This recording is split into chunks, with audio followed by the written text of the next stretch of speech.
السلام علیکم۔ امریکی صدر ڈونلڈ ٹرمپ پر یہ حقیقت اب واضح ہو چکی ہے کہ ایران کو صرف حملوں کے ذریعے نہیں جھکایا جا سکتا، اس کے لیے ڈپلومیسی کرنی پڑے گی، ایران کے مطالبات ماننے پڑیں گے، مذاکرات کی میز پر آنا پڑے گا۔ اور اب ایک بار پھر ڈونلڈ ٹرمپ کا پینک بٹن دبا ہوا ہے، وہ پریشان ہے، وہ جنگ ختم کرنا چاہ رہے ہیں اور وہ ایران سے مذاکرات کر رہے ہیں۔ اور اب ایران کو وہ یہ کہہ رہے ہیں کہ ایران کے پاس ایک اور موقع ہے کہ وہ مذاکرات کو کامیاب کر لے، وہ مذاکرات کی میز پر آ جائے، وہ جلد از جلد معاہدے پر دستخط کر دے، کیونکہ اگر وہ معاہدے پر دستخط کر دے گا تو جنگ رک جائے گی تو ایران میں مزید تباہی نہیں ہوگی، ایران کی معیشت کے لیے بہتر ہوگا، ایران کے مستقبل کے لیے بہتر ہوگا، ایران کا کلچر بچ جائے گا، ایران کی ثقافت بچ جائے گی، ایران کا انفراسٹرکچر بچ جائے گا، اس کی جو تیل کی صنعت ہے وہ بچ جائے گی۔ کیونکہ اگر ایران نے امریکہ کے مطالبات نہیں مانے تو امریکہ ایران کے اندر تمام تنصیبات کو تباہ کر دے گا، اس کے آئل فیلڈز کو تباہ کر دے گا، اس کے انفراسٹرکچر کو تباہ کر دے گا، اور اس کی ثقافت کے جو نشان ہیں وہاں پر ان کو بھی تباہ کر دے گا۔ تو یہ دھمکیاں امریکہ کی جانب سے مسلسل دی جا رہی ہیں، حملے بھی جاری ہیں، ایسا نہیں کہ حملے نہیں ہو رہے، لیکن ان حملوں کے کوئی مطلوبہ جو نتائج ہیں وہ حاصل ہوتے نہیں دکھائی دے رہے۔ ایران نہیں جھک رہا، ایران ان کے مطالبات کے آگے سر نہیں جھکا رہا، اور ایران کی جانب سے رد عمل شدید سے شدید تر ہوتا چلا جا رہا ہے۔ جب امریکہ حملہ کرتا ہے تو ایران امریکہ کے کسی تنصیبات میں سے کسی پر فوری حملہ کر کے اس کا جواب دیتا ہے۔ کویت کے اندر بھی اطلاعات ہیں کہ امریکی بیس پر شدید دھماکے سنے گئے ہیں، آگ دیکھی گئی ہے، وہاں بھی تباہی کے مناظر ہیں۔ امریکی ذرائع ہیں، جو مغربی ذرائع ہیں، ان سے مکمل طور پر اس کی تصدیق نہیں ہو سکی، لیکن عینی شاہدین کے مطابق جو روسی میڈیا اس نے بھی اس کو رپورٹ کیا ہے، اور اس کے علاوہ اور بھی بہت سارے میڈیا اداروں نے اس کو رپورٹ کیا ہے کہ کویت کے اندر بڑے پیمانے پر جو امریکی بیس ہے وہاں پر دھماکے دیکھے گئے۔ تو یہ ایک سلسلہ ہے حملوں کا جو امریکہ کی جانب سے ایران پر کیا جا رہا ہے، اور ایران ان کا جواب دے رہا ہے ان ممالک کے اندر جہاں پر امریکی بیسز موجود ہے، اور ان امریکی بیسز کو نشانہ بنایا جا رہا ہے۔ ایک خوش آئند بات یہ ہے کہ جو حملے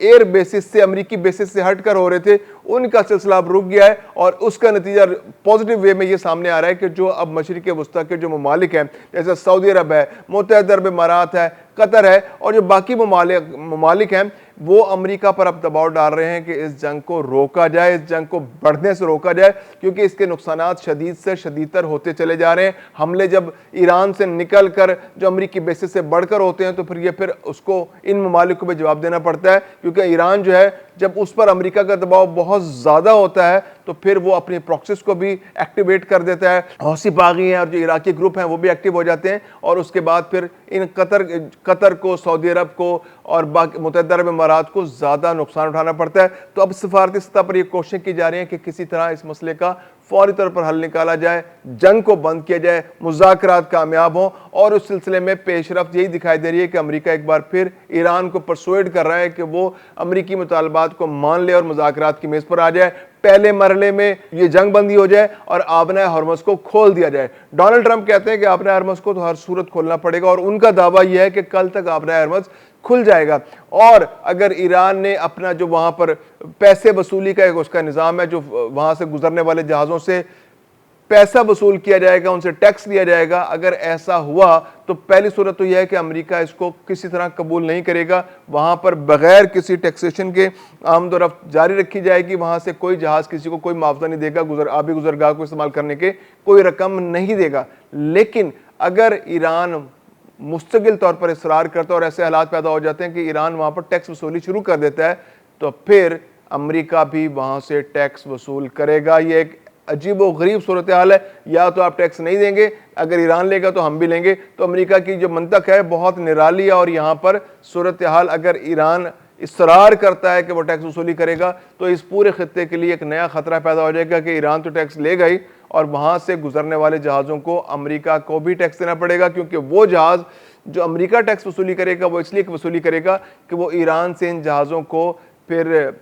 پناہ دے گا، ان کی سیکیورٹی فراہم کرے گا، اور ان کو وہاں سے گزرنے میں سہولت فراہم کرے گا۔ تو یہ بہت کمپلیکیٹڈ سچویشن ان خلیجی ممالک کے لیے پیدا ہوگی، اس لیے یہ خلیجی ممالک بھی اصرار کر رہے ہیں کہ اس جنگ سے جان چھڑائی جائے۔ یہ غیر ضروری جنگ ہے، یہ بلا جواز جنگ ہے، اس جنگ کی وجہ سے خطے کا امن بھی تباہ ہوا ہے، تجارت بھی تباہ ہوئی ہے، اور دنیا بھر میں تیل کی قیمتیں بڑھ گئی ہیں، اور اس علاقے میں رہنے والے ممالک اور یہاں پر جو بسنے والے لوگ ہیں ان کے لیے